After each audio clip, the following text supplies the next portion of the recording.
আসসালামু আলাইকুম রহমতুল্লাহ। প্রিয় দর্শক, কেমন আছেন? আশা করি ভালো আছেন। প্রিয় দর্শক, একীভূত 5 ব্যাংকের শেয়ার মূল্য শূন্য ঘোষণা। চলুন বিস্তারিত জেনে নিই।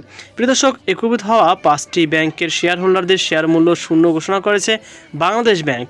এর ফলে এসব ব্যাংকের উপর মালিকদের আনুষ্ঠানিক কর্তৃত্বের অবসান ঘটল। সোমবার 22 ডিসেম্বর বাংলাদেশ ব্যাংকের নির্বাহী পরিচালক ও মুখপাত্র আরিফ হোসেন খান বিষয়টি নিশ্চিত করেছেন। মুখপাত্র আরিফ হোসেন খান গণমাধ্যমকে জানান, সংশ্লিষ্ট 5 ব্যাংকের শেয়ার হোল্ডারদের শেয়ার মূল্য শূন্য ঘোষণা করে প্রয়োজনীয় নির্দেশনা দিয়ে চিঠি পাঠানো হয়েছে।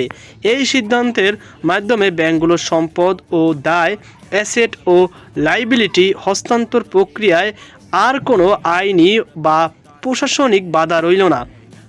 বাংলাদেশ ব্যাংক সূত্রে জানা গেছে, একীভূতকরণ প্রক্রিয়ার বেশ কয়েকটি গুরুত্বপূর্ণ ধাপ এরই মধ্যে সম্পন্ন হয়েছে।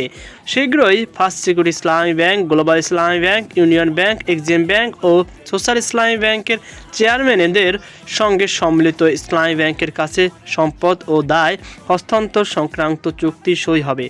গত 5 নভেম্বর সম্মিলিত ইসলামী ব্যাংকের কার্যক্রম শুরু হলে বাংলাদেশ ব্যাংক একীভূত হওয়া ব্যাংকগুলোর শেয়ার মূল্য শূন্য ঘোষণার সিদ্ধান্তের কথা জানায়। তবে পুঁজিবাজারে বিনিয়োগকারী সাধারণ শেয়ার হোল্ডারদের ক্ষতিপূরণ বিষয়টি বিবেচনা নেওয়ার কথা তখন অর্থ মন্ত্রণালয় জানিয়েছিল।